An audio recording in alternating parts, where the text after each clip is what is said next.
Et oui, notre périple se passe aussi sur la route. C'est pour ça qu'aujourd'hui, on vous emmène avec nous à l'intérieur de la cabine pour voir un petit peu comment ça se passe. Et Norbert, tu as vu, on a fait attention à la vignette. Et Eric, cette fois-ci, on va plus tourner en rond. Au contraire, on va aller bien droit devant. Et spécial dédicace aussi pour Seb et Jen. Allez, on vous fait un petit bibi de la Grèce. C'est parti, on prend la route.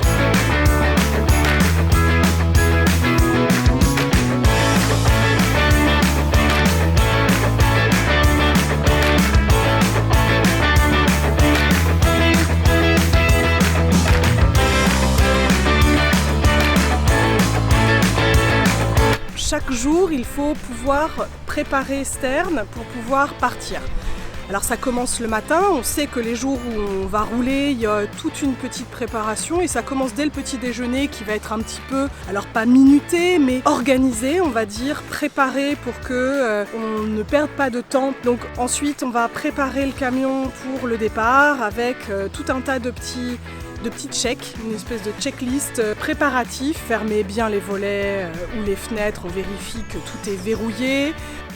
Thème qui nous permet de fixer la table et de faire en sorte qu'elle ne bouge plus, que chaque porte de placard est verrouillée elle aussi. Tout est rangé dans des placards, il n'y a plus rien qui traîne. Ça c'est hyper important, sinon c'est une catastrophe. Enfin, ça nous est arrivé d'ailleurs que certains placards s'ouvrent inopinément pendant le transport parce qu'on avait mal verrouillé et là forcément il y a des choses qui tombent. C'est pas drôle. Ensuite on va fermer la porte, verrouiller la porte, ranger l'échelle et pareil faire un deuxième check à l'extérieur, vérifier que tous les coffres sont bien fermés, que tous les éléments extérieurs sont bien en place pour pouvoir partir. Ensuite, on va du coup monter dans la cabine, tout le monde s'installe, ça c'est un moment, je sais pas, qu'on aime bien tous. Allez, on est parti, on the road, et puis chacun trouve sa place, ses petites choses à faire. Les enfants aiment déverrouiller certains éléments dans la cabine. Ensuite, on va allumer le GPS, programmer la route. Et on est parti.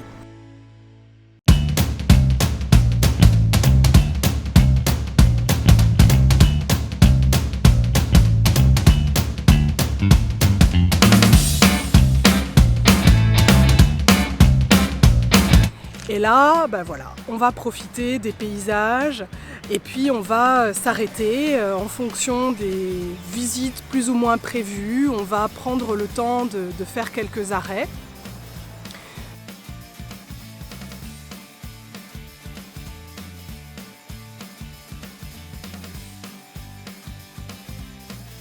Par exemple, il y a un arrêt qu'on a beaucoup aimé, c'était l'arrêt des monastères en Grèce. On a pu circuler sur cette route qui longeait les monastères, les uns après les autres. Il y en a 6 que l'on peut visiter. Ils sont vraiment tous très beaux. Ils ont la particularité d'être situés sur des pics rocheux, donc c'est assez spectaculaire comme paysage, c'est vraiment magnifique. D'ailleurs aujourd'hui encore, les moines ou les sœurs qui vivent dans ces monastères vivent un petit peu de façon spartiate. Elles montent parfois, je pense à un monastère en particulier, et doivent monter avec des cordes, des paniers qui contiennent les provisions ou qui contiennent certaines choses parce que l'accès ne se fait éventuellement que par des échelles ou des escaliers un peu particuliers. C'est parti pour l'ascension. Tout un tas d'escaliers pour pouvoir accéder au monastère. On y va. On est prêt. On est prêt? On est prêt. Les filles sont obligées de prendre des jupes, les garçons des pantalons. Donc à l'entrée, on va prendre des jupes avec maman. Et on espère. Et là on est en route pour y aller.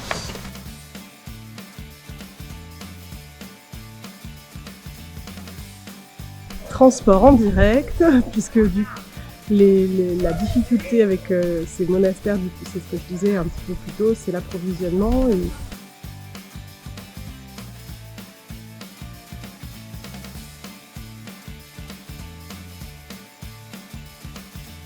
Ah maman, c'est super bien. Ça t'a plu cette petite conquête ? Ouais, ça m'a beaucoup plu. On se prépare à une manœuvre avec Stern pour faire un demi-tour.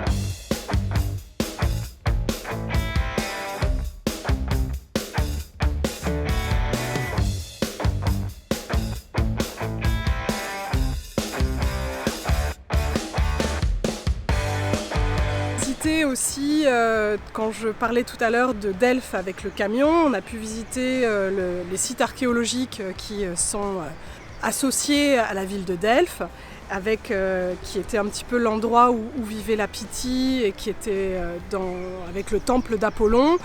C'était vraiment des endroits riches en culture grecque ancienne. D'ailleurs, Delphes était considéré comme le centre du monde par les Grecs à l'époque où Delphes a été construite. Donc vraiment forte entité culturelle dans cette ville qui garde maintenant encore cette empreinte.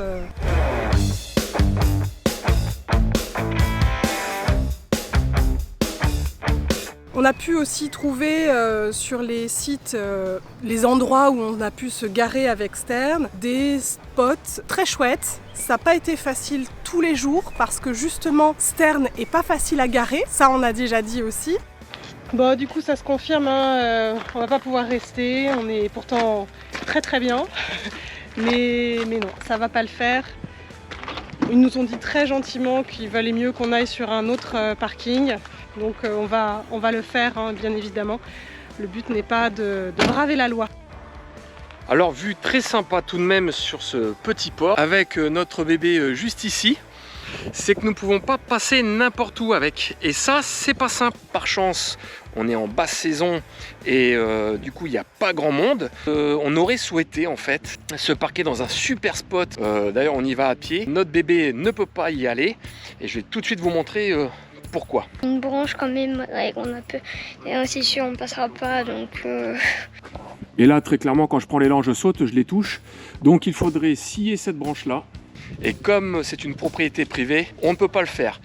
Mais voilà, ça revient régulièrement dans notre périple de devoir trouver une solution. Alors on en a trouvé quelques-uns, des endroits assez extraordinaires pour pouvoir se garer sans difficulté, sans prendre de risques et profiter du paysage.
Alors, notre petit bonheur à nous, c'est d'être sur la route et on voulait vraiment partager ça parce que c'est vrai que on vous le montre pas beaucoup, qu'on passe du temps sur la route et ça fait vraiment partie intégrante de notre voyage, de par le plaisir que ça nous procure, mais aussi par le temps qu'on y passe, parce qu'on y passe beaucoup de temps. On y passe du temps parce qu'il y a des trajets à faire et qu'on va pas très vite avec Stern. roule à maximum 90 km/h, mais même sur les plus petites routes, eh bien, on est plus facilement à 50 au lieu des 90 habituels. Donc on va vraiment très très doucement. Donc pour faire certains trajets qui pourraient prendre avec une voiture 2 heures, il nous faut plus facilement 3 heures et demie, voire 4 heures.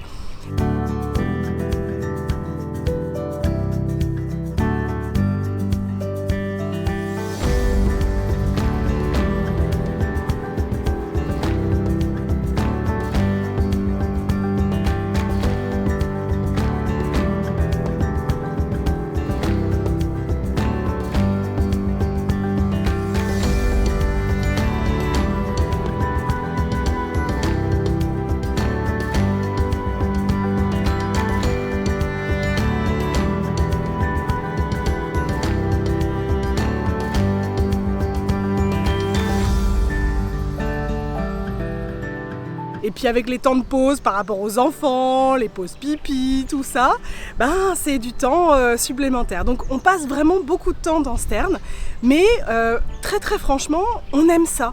On aime être un petit peu en hauteur, dominer la route, et puis profiter des paysages avec une diversité hyper importante. C'est vraiment très très agréable. Ça va être vallonné, ça va être avec des ruisseaux, des montagnes, des bords de mer ou des petites routes plus petites et des petits chemins.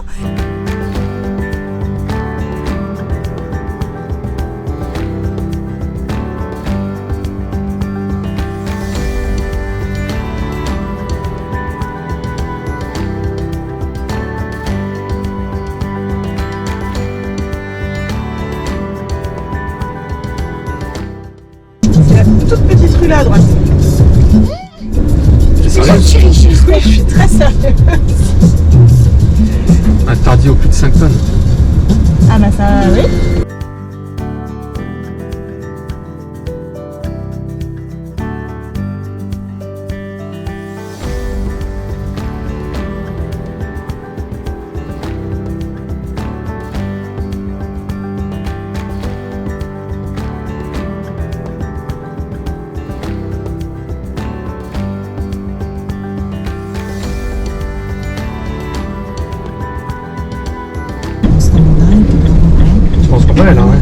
Je sais pas, ça veut dire deux volanges. Mais je pense que c'est que pour le local.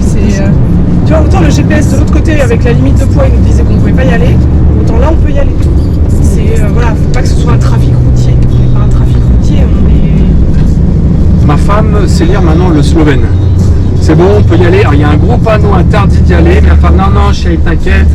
On n'est pas un gros trafic routier, on peut y aller. C'est écrit en slovène.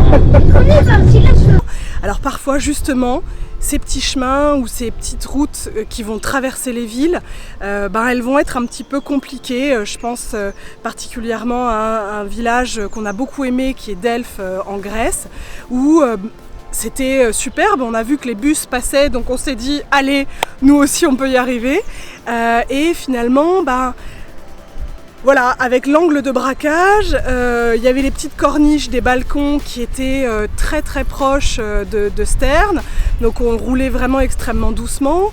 Se croiser avec des voitures qui venaient en face, c'était extrêmement difficile. Voilà, pas évident, mais en même temps hyper sympa parce que on a pu quand même rentrer dans ces villages et profiter pleinement de l'architecture, parce que c'est vrai que ce sont des petites maisons qui ont une architecture très particulière. Donc on savait qu'à l'aller on allait passer à un endroit, au retour ce serait un chemin différent.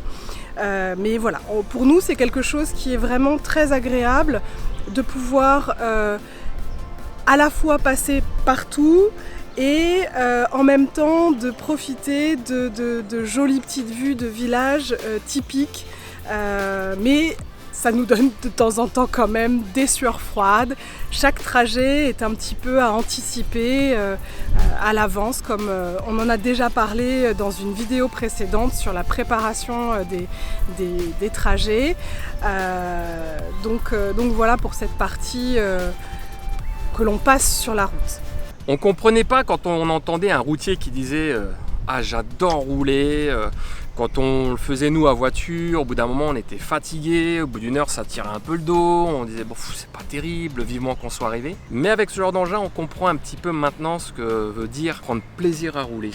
Ouais, non seulement plaisir à rouler dans la cabine parce qu'on est très bien installé, les enfants profitent avec nous, donc on est tous ensemble dans la cabine, ça aussi c'était important de pouvoir être tous ensemble, mais surtout qu'on voit le paysage, on en profite et le voyage c'est aussi ça pour nous, c'est voir tout ce qu'on va traverser jusqu'à notre prochain point d'arrivée où on va visiter un petit peu plus, mais voilà, rouler, on y prend un plaisir fou. Oui. Et ça fait partie de notre voyage à 100%. Et comme tu le dis, la vision, c'est vrai qu'il faut le voir, la vision est presque panoramique quand on conduit un poids lourd parce que le pare-brise est tellement grand qu'en fait on a vraiment une vision dégagée quasi à 180 degrés. Avec cette hauteur en plus, ça donne vraiment la sensation qu'on est posté là, on a arrêté un petit peu le temps et qu'on a le temps de tout regarder et tout ce qui se passe autour de nous. Et c'est vrai que ça n'a rien de comparable avec une voiture. Et c'est là où vraiment nous on apprécie prendre la route et les enfants aussi d'ailleurs parce qu'ils ont cette espèce de hauteur, ils dominent un petit peu tout et c'est vrai que c'est quand même très agréable d'avoir un peu de hauteur et comme on dit de dominer un peu le monde. Alors on domine pas le monde mais on domine la route. Ouais, tout à fait. Bon, c'est pas tout chérie mais du coup, allez il faut reprendre la route, on est reparti. On est reparti.